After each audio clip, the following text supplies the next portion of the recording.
போறீங்களா? ஐயோ அது பாக்குறது ரொம்ப மாதிரி இருக்கு. எப்படி பாக்குறது பாரு. அது ஒண்ணுமே செய்யாது. ஏன் அது அம்மா பேசிருக்க மாதிரி என்ன? அது அம்மா வாயை பிடிச்சிருக்க மாதிரி நினைச்சுக்கோ போல. ஆனா பெருசா ஒரு வேன்ஸாவே இருக்காது. கீழே வைங்க.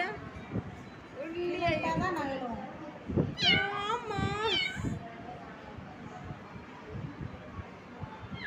ரெண்டு பேரும் ஒரே கருப்பா இருக்காங்கம்மா.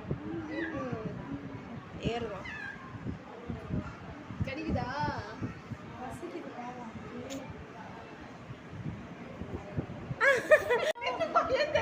நானும் என்ன மியாவ் கேக்குதுன்னு பாக்குறேன்.